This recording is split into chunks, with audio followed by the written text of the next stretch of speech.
Ada berita baru tentang pencurian ikan di Natuna nih. Coba tonton ah. Nah, kita lanjutkan kabar pagi pemirsa. Petugas Bakamla menyergap sebuah kapal Vietnam di Laut Natuna Utara.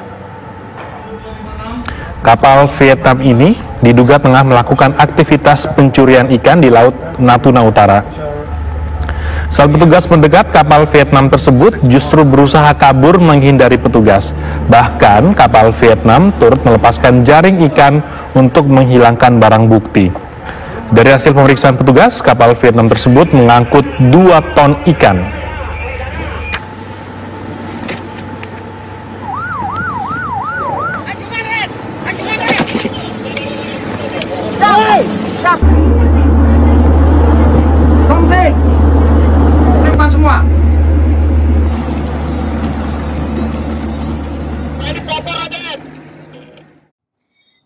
Jadi penasaran nih sama kasus perairan Natuna.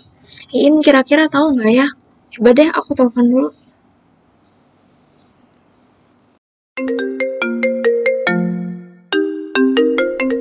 Kok tumben banget ya dia telepon? Ada apa nih? Halo Dian, kenapa tumben-tumbenan banget telepon? Halo In, tapi nggak ganggu kan aku nih? In, kamu tahu nggak kasus di perairan Natuna itu? Hah? Kasus yang mana tuh? Kok aku nggak pernah denger sih? Seriusan nggak tahu? Itu loh kasus yang pencurian ikan oleh nelayan asing itu. Iya, yang mana sih? Aku nggak pernah denger loh. Tumben banget In, kamu lebih kudat daripada aku. Biasanya kamu malah yang paling update. Aku share ke kamu ya beritanya. Oke, kamu kirim ya linknya ke aku.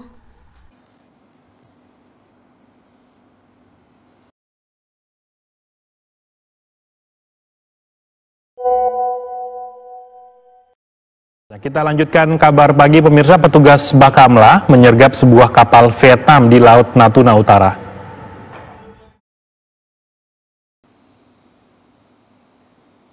Gimana In? Pengen marah nggak sih ngelihatnya? Iya banget. Tapi kamu tahu nggak sih, Yan? Padahal itu bisa jadi potensi pajak loh buat negara kita. Loh, emang iya In? Kenapa bisa kena pajak? Emang gimana ceritanya tuh bisa kena pajak? Ih iya loh Yan, itu bisa dikenain pajak nih negara kita. Tapi kalau pastinya gimana, aku juga gak lupa sih. Mending kita tanya Yulia, kalau nggak gitu tanya Adi deh. Oke.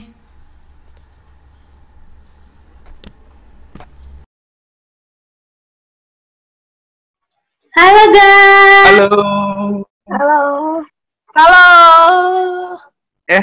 Meet apaan nih? Iya guys, ada apaan nih? Maaf ya Di, Yul. Ini loh Dian, dia tuh nggak percaya kalau nelayan asing itu bisa dikenain pajak di Indonesia. Bisa kan ya Yul? Oh gitu. Iya guys, jadi gini, nelayan asing itu kalau memperoleh penghasilan dari Indonesia, dalam hal ini karena kegiatan usaha yang dilakukannya, bisa aja dong akan muncul hak dan kewajiban perpajakannya di Indonesia. Lalu gimana sih kewajiban perpajakannya? Nah, perpajakan atas nelayan asing itu bisa dipersamakan dengan bentuk usaha tetap atau BUT. Nah, terus gimana sih kita mengidentifikasi dia itu termasuk BUT atau enggak? Menurut PMK nomor 35 tahun 2019, bentuk usaha tetap merupakan bentuk usaha yang dipergunakan oleh orang pribadi asing atau badan asing untuk menjalankan usaha atau melakukan kegiatan di Indonesia yang memenuhi 3 kriteria. Yang pertama, adanya suatu tempat usaha atau place of business di Indonesia. Yang kedua, tempat usaha sebagaimana yang sudah aku sebutkan tadi, itu bersifat permanen. Contohnya gudang, pabrik, atau bengkel, dan lain sebagainya.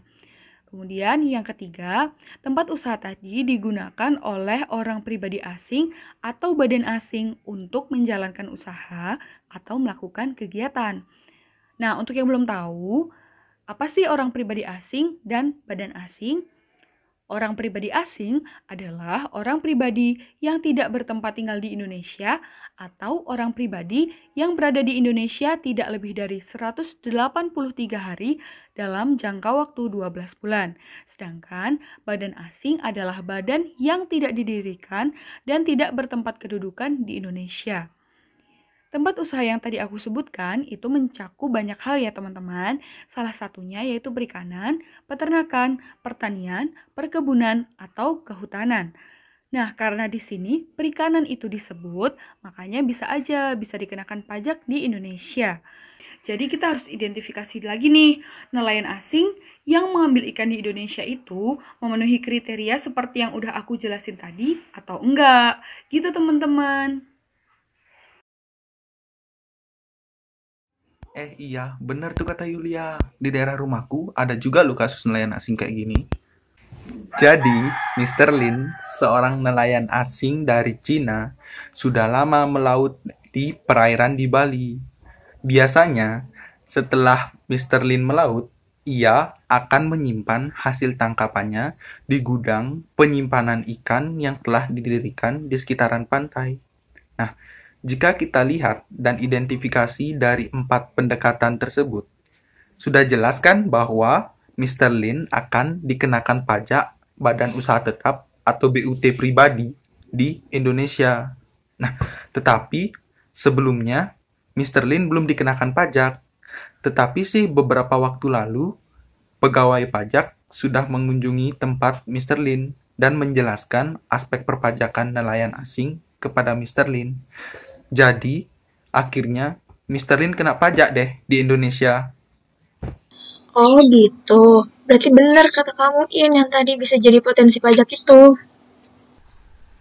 Tuh kan, apa yang aku bilang? Emang sebelumnya kalian bahas apaan? Enggak. Ya udah, makasih ya Adi, Yulia. Ya udah ya, soalnya aku mau pergi nih nganterin ibuku. Besok lagi ya Zoom-nya. Oke, kita tutup aja ya berarti. Dadah. Dadah, terima kasih. Oke, dadah. Terima kasih.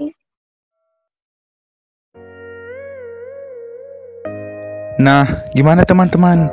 Sudah jelas kan mengenai aspek perpajakan nelayan asing di Indonesia? Semoga video ini bermanfaat ya. Bye-bye.